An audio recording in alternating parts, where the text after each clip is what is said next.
What's up, folks? Welcome back to TacticalTortoise. My name is Trevi, and it's time for another Datasheet deep dive. Today, we are going to excruciatingly overanalyze the powerhouse of the Adeptus Sororitas Codex and talk about the Paragon Warsuits, and by extension, their attachment unit Morvenn Vahl. In this video, we're going to review those datasheets, talk about their strengths and weaknesses, how to defeat them, some synergies both within the Adeptus Sororitas faction and abroad within the core rulebook, and also exactly how much damage we can squeak out of this unit with all of their buffs applied. So without further ado, let's dive in to their datasheet. As the Warsuit name describes, these are essentially Imperial technology replicating the battlesuit technology of the Tau Empire. This gives us a profile that looks like a heavy infantry. In the right light, these ladies can be confused with a Space Marine Centurion, for example. They come in at that hefty toughness of 7 with 4 wounds and a 2+ armor save. However, being Adeptus Sororitas, they're also protected by an invulnerable save, in this case, a 4+. They have that characteristic mediocre leadership value of 7 that the Sororitas faction has in 10th edition, as well as a relatively high OC value of 2, but at a hefty cost per model of somewhere around 70 points. Based on when you are listening to this video, that is a lot of points per model, so you should expect a slightly higher OC value. They are also coming in at a relatively mediocre movement of 8 inches. This can be buffed by synergies within the faction, and they do have the vehicle keyword. So unlike infantry, they're not able to pass through ruin walls. That will slow them down a little bit. So while it does look like they can be relatively fast, unfortunately it will be stifled a little bit by that lack of maneuverability. Moving on to the remainder of their datasheet, their big ability in 10th edition is their Righteous Paragon ability, which gives them +1 to hit and wound against monsters and vehicles. Now, to be fair, against non-monster vehicles, they will probably not need the benefit of that wound bonus. Obviously, a hit roll bonus would be nice, but it is not necessarily required because these ladies are packing some pretty heavy weapons. So we're mostly going to be talking about them with this +1 to hit and wound in effect, because most of the relevant targets that they're attacking are monsters and vehicles, and they are going to be good at punching those down. There are a couple very specific edge cases, things like really heavy mounted units where the high toughness value could make them fail some attacks. 90% of the time, they're going to be singling out those targets that they do get that benefit against. Now, what is this +1 to hit and wound applying to? Models come stock with a heavy bolter, but they have the ability to swap that out for either a heavy flamer or a multi-melta. Now, I think that 90% of the time you are going to be taking the multi-melta. While the heavy bolter's equipped sisters can provide some range to the army, that place in a Sororitas army is typically taken up by battle tanks like castigators, so we're not necessarily looking for additional heavy bolter platforms. Multi-meltas, on the other hand, benefit extraordinarily from that +1 to wound against vehicles and can put out some insane damage with these ladies, so that's probably what you're going to be taking. They can take a selection of carapace mounted weapons as well. This includes Paragon grenade launchers or storm bolters. Either of these options are naturally twin linked, which is kind of nice. As we'll talk about later, the unit is mostly re-rolling all of its hit and wound rolls naturally. However, if you are taking unattached Paragon Warsuit units, having twin linked on that profile is a little bit of an upside. The storm bolters give you a little bit longer range, but the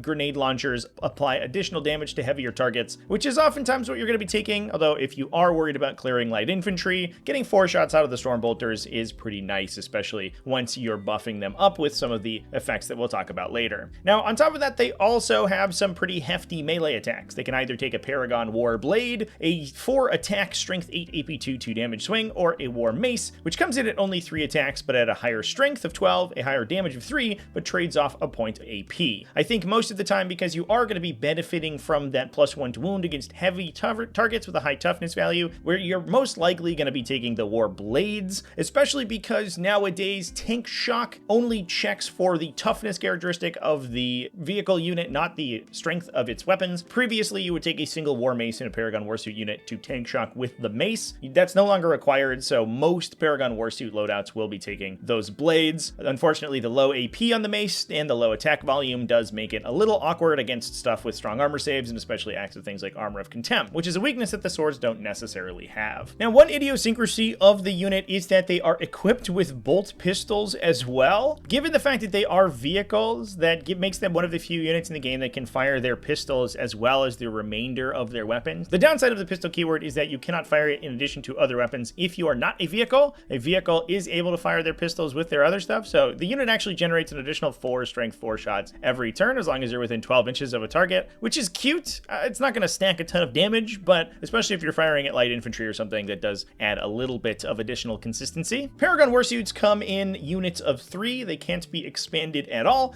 but they can be attached to with Morvenn Vahl. So that gives us a picture of a relatively resilient heavy weapon caddy for the Adeptus Sororitas faction that can act as a bit of a hammer. They're good at both shooting and in close combat, so they can ram up the center of the table after your opponent has extended themselves to try to deal with Sororitas big guns like Castigators and Exorcists. The Paragon Warsuits can move in and clear out anything that has moved up to try to kill those battle tanks. This is compounded even further by Morvenn Vahl, who I keep talking about. Morvenn can only attach into Paragon Warsuits, and I would say that for the most part, if you are taking Paragon Warsuits, you are going to pay the 160 point upcharge to include Morvenn Vahl in at least one of those units. While I don't think she's 100% required to include Paragons, I do think that Paragons in many cases can operate independent of Morvenn Vahl, and it's okay. You almost always want to be taking her because her ability to force multiply for the unit is incredible. She comes in at a relatively similar profile to the other Paragons. That toughness 7, 2+ save, 4+ invulnerable save is retained. She also has an enhanced leadership value of 6, which is useful for the unit if you are taking out of phase battle shock tests. Awkwardly, she actually never uses it against normal battle shock tests because if the unit is ever below half strength, they're all dead, so the Paragon Warsuits won't benefit from that leadership characteristic anyway. However, if your opponent is Tyranids or another faction that's forcing out of phase battle shock tests, the leadership 6 will certainly help. And she comes in at an enhanced OC value of 3. Kind of interesting for an attached character to have a higher OC value than their unit, but given the fact that she often leads the charge because she wants to be the one getting into melee with her powerful melee profile, she's most likely at the front of the unit anyway and standing on objectives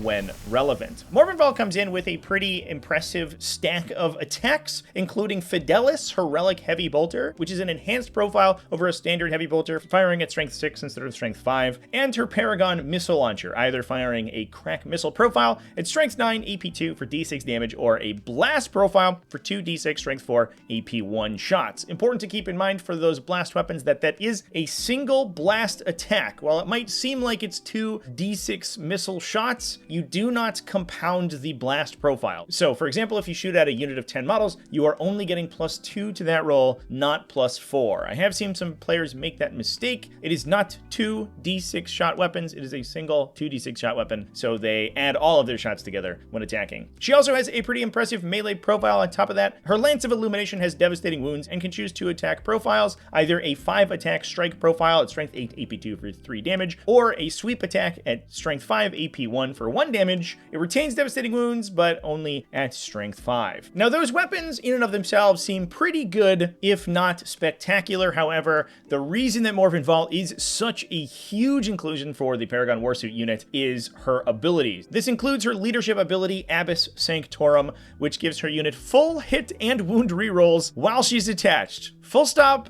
No riders on that, no requirements on targeting or melee or ranged attacks. Anytime you attack, reroll the hit roll and reroll the wound roll. This ability is crazy good. Probably one of the strongest leadership abilities in the entire game. Now that affects both the Paragon Warsuits themselves and stacks with their +1 to hit and wound. So most of the time, if you're attacking a heavy target, a monster, or a vehicle, those models will be hitting on 2s, wounding essentially every unit in the game on 4s, shooting their melt-up profiles, re-rolling the wound roll as well, which allows for just under a 75% conversion on their heavy weapon shots, which is insane effectiveness. This also affects Morvenn Vahl herself, so Fidelis with that sustained hits 1 is going to get some additional benefits from that. You can potentially use that reroll hits to fish for those sustained hits, and given that Morvenn Vahl is then also benefited from the unit's +1 to hit and wound against vehicles, she's probably wounding enemy vehicles on 4s or 5s with that weapon that she can then reroll, giving her probably a 50% conversion rate with her heavy bolter, which means the heavy bolter in and of itself, especially if you're firing at an enemy that is not in cover and does not have a supreme supremely good armor save, she can actually just rip vehicles off the table with just the sub gun without even firing her missile launchers. The missile launchers just pile on additional damage. Now that's further buffed by Righteous Repugnance, her second ability. When her unit is selected to shoot or fight, you can discard 1 miracle dice. Importantly, that is a miracle dice of any facing. It doesn't matter what it is, so this is a great outlet if you have low miracle dice in your pool. So if you, for example, have 1s or 2s in your miracle dice pool, you can get rid of them to buff up Morvenn Vahl's attacks. You then get +3 to the attack characteristic of Fidelis and her Lance of Illumination until the end of the phase. And if you destroy a unit with the Morvenn Vahl model, so importantly, it doesn't affect the Paragon Warsuits. If they kill something, that doesn't count. It has to be Morvenn Vahl herself. Then you gain a miracle dice back. So that allows you, in circumstances where you can target Morvenn Vahl into weakened enemy units or put her at the end of an attack sequence, and sequencing your attacks within a Paragon Warsuit unit is important. Fortunately, Paragon Warsuits actually do have a variety of ranged attacks, so you can kind of suss out where you want to put Morvenn Vahl's attacks within the sequence there, and then if you secure the kill with her, that low-facing miracle dice that you have thrown away to trigger that ability can then theoretically be re-rolled and replaced with a higher value miracle dice later on. When Morvenn Vahl is kicking off, you'll often see miracle dice pools for Sisters players smoothing themselves out to an incredible degree, where you have tons and tons of 5s and 6s in the pool because your low dice get fed into Morvenn Vahl's gun, shot at your enemy, and bounced back as a higher number, which is super strong. It is important to talk about that Acts of Faith as well. The entire unit, both Morvenn Vahl and the Paragon Warsuits, have D6 damage weapons, either the Paragon missile launcher or the multi-meltas from the Paragons themselves. Alongside an invulnerable save, that means that Acts of Faith are incredibly important for this unit. Enemy high impact weapons that would otherwise punch through your armor save, you can auto pass with a 4 on a miracle dice on that invulnerable save. And if you do get 1 or 2 hits through with those D6 damage weapons, if you have strong miracle dice in your pool, you can sub in 5s or 6s for that damage characteristic, allowing this unit to deal much more than expected damage. We'll talk about the average damage from this unit later on in the video, and you can always assume that there is the potential that they do more if you have a strong miracle pool. So Morvenn Vahl and the attached Paragon Warsuits is absolutely insane, but what other synergies can we find within the Codex? There are 2 standouts, and honestly, I've talked about them in I think every Adeptus Sororitas video that I've talked about thus far. The Triumph of St. Catherine is the first one. It's probably one of the strongest force multipliers for an army in the entire game. It has the ability, depending on the relics that you choose to reveal at the start of each battle round, to extend the movement of the Paragon Warsuits. They start at that movement of 8. You can add +2 to their movement and +1 to their advance rolls. If you have a way to get assault weapons on the unit, it's the Bringers of the Flame Detachment, by the way, you can get +3 inches to your movement and also the result of your advance roll, which could be miracle diced with a high number. So while these ladies seem like they're movement 8 and they have a tough time moving around walls, when the Triumph of St. Catherine is in play, that actually is not quite the case, because they're actually going to be closer to movement 11 plus D6, so they are much tougher to dodge than you would consider. They also grant a Feel No Pain, which can make 2 damage attacks that would otherwise exactly kill Paragon Warsuits a little bit less efficient, and on top of that, you can also potentially perform multiple Acts of Faith in a turn. That's huge for a unit that has both an invulnerable save and random damage weapons. If you have a lot of miracle dice in your pool, so being able to secure those saves or damage rolls is enormous. The Immolator is also important to talk about here. It removes cover from enemy units when you shoot at them. That's very important for a unit like Paragon Warsuits that ultimately is only firing a few times. They have 6 multi-melta shots, probably 3 grenade launcher shots plus Morvenn Vahl, and a couple of pistol attacks as well. So if your opponent is able to spike 5s or 6s thanks to a cover save, that can be annoying for them. Being able to ignore cover just gets rid of that possibility entirely. So with that, we'll talk about some synergies. Let's first talk about core stratagems you can use alongside these ladies. They are vehicles, so they do have access to tank shock, and while the tank shock is not a huge deal, given that the unit is only toughness 7, and tank shock works off your toughness these days in the Pariah Nexus season, so it's not a huge amount of expected damage. It can plink for 1 or 2 additional wounds, which is good, especially if you're fighting into high saves, or you have a reduced unit of Paragon Warsuits, which is not attacking with their full complement of attacks. They also have excellent Overwatch, especially against light infantry or heavy targets. Awkwardly, their Overwatch is less good against things like Space Marines, especially Space Marines in cover that you can't combo the Immolator with because it's the movement or charge phase, obviously. So while they do get their full hit and wound rerolls from Morvenn Vahl, they have a low volume of attacks, especially at longer range, so they don't necessarily convert a huge number of shots from the Paragons themselves. Morvenn Vahl is terrifying on Overwatch. Overwatch has been rolled as a selection to shoot in the Pariah Nexus season. She can use her Righteous Repugnance during the Overwatch attack, making her Fidelis shot 6 attacks with sustained hits. That is dangerous, but if you are in cover, you're probably saving on your base armor save, which is relatively consistent. On top of that, she can shoot a ton of shots with her blast weapons, but her crack missiles are going to be highly inconsistent because they're only firing 2 attacks. So that's why I say a strong armor save and high volume is good at surviving the Overwatch from these ladies. However, if you are light infantry and don't have a good armor save, that high volume blast missile profile is going to be lethal. And if you're a heavy target, all they have to do is convert 1 or 2 attacks through, potentially with some miracle dice to help out their damage rolls, and they could actually theoretically just kill you if they're firing their multi-meltas at you. So that is also extremely dangerous. Last but certainly not least, these ladies are extremely good out of rapid ingress. The one downside of the Paragon Warsuits is that besides Morvenn Vahl's attacks, if you are running the multi-meltas on the unit, they have a very limited range. And while you can buff that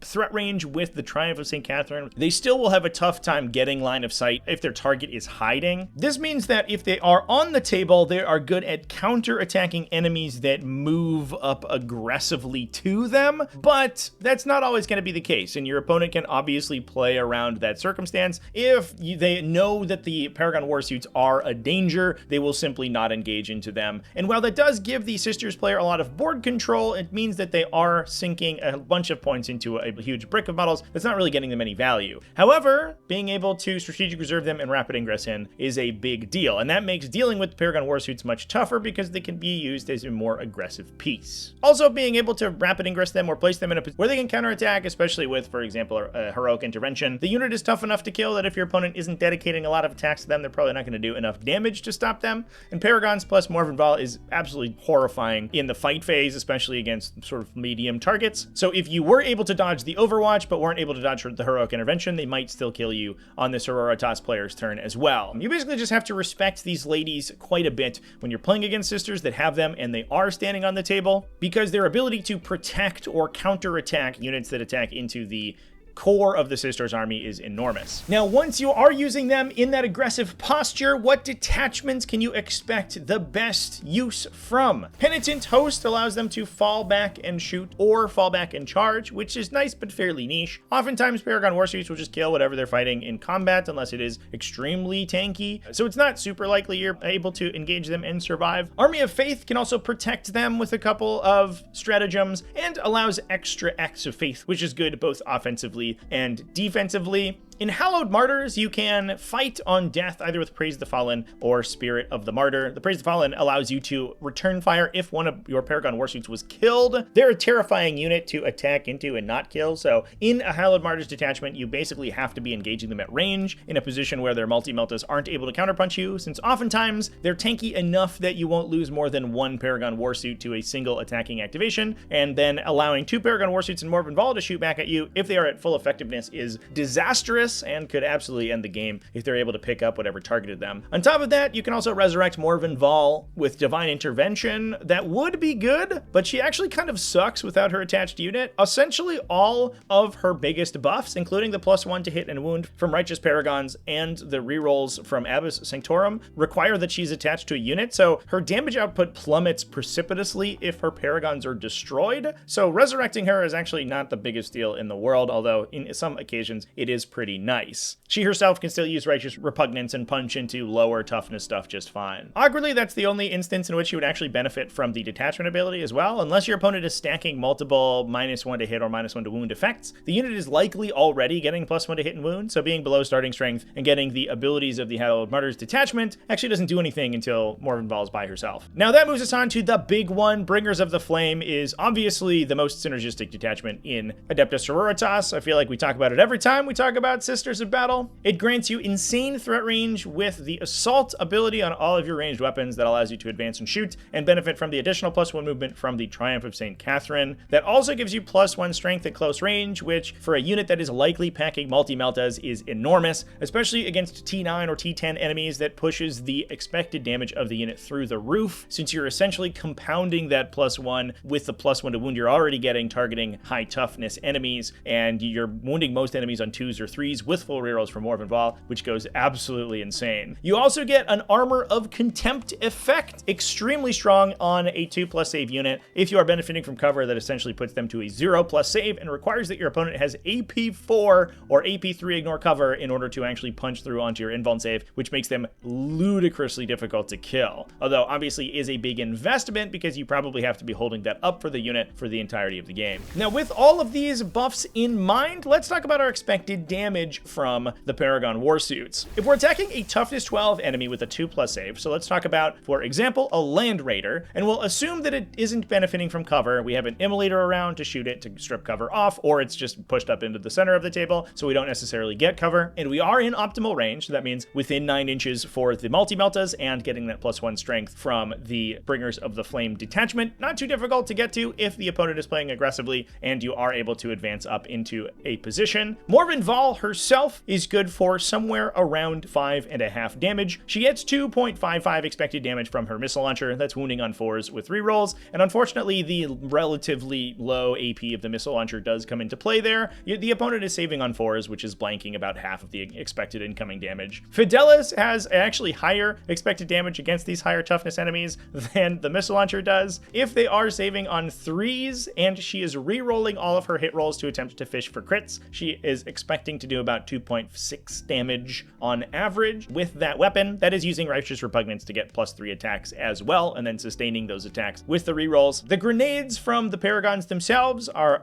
putting in another around 2 expected damage. However, the big show of the unit are those meltas. Assuming your opponent doesn't have a strong invulnerable save, most of the melta shots will convert, hitting on 2s and wounding on 4s with those rerolls and forcing the opponent onto a 6+ armor save. You are expecting somewhere around 20 damage once in melta range from those converted melta shots. Now, last and certainly least, they can also fire their pistols for another somewhere around 0.15 damage on top of that. Not really that exciting, but you know what? It's in there, so we might as well make use of it. That puts us at an average damage against a Land Raider equivalent target of 27.13. If any portion of this attack sequence is easier for the Paragon Warsuits, if the save is lower, toughness 9 or 10 is kind of the worst case scenario for enemy units, or if they do not have as strong of an armor save, instead they have a 3+ armor save, so the meltas punch all the way through that save and don't allow a saving throw at all, this damage goes absolutely insane, and you can expect upwards of 30 or 35 damage from this unit in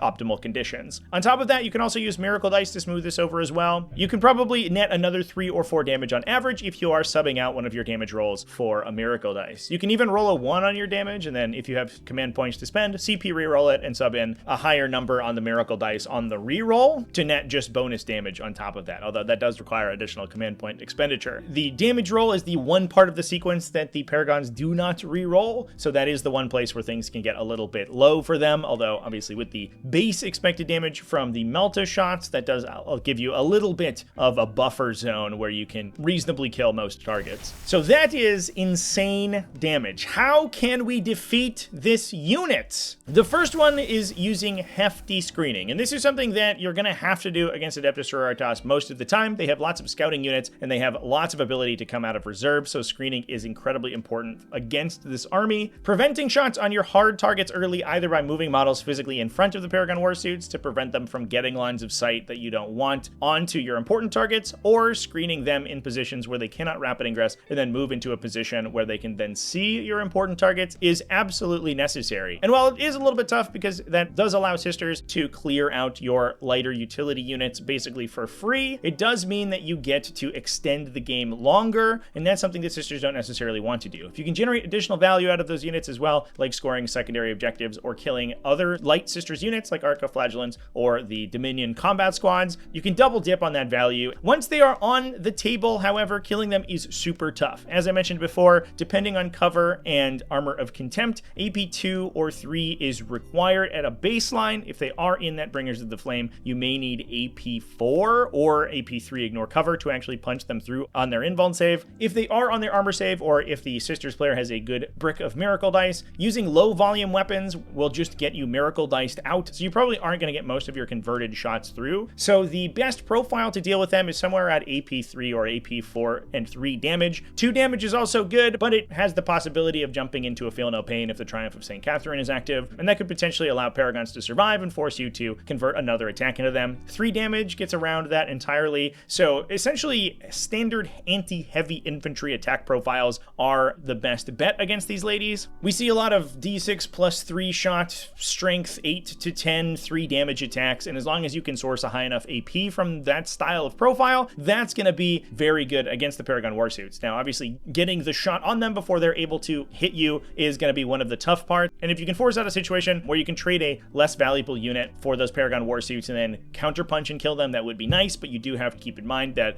there is the potential of that Overwatch and Heroic Intervention always in there that you do have to play around. As I mentioned before, however, you don't actually have to kill the entire unit. Like I said, Morvenn Vahl by herself is less of a problem, and while she is definitely a good unit for the Sisters player to have around, she doesn't necessarily have the ability to one-shot knights and other equivalent units instantaneously like she does once attached to the Paragon Warsuits. So you can kind of let her do her thing. She's much less of a priority once those 3 Paragon Warsuits are taken out.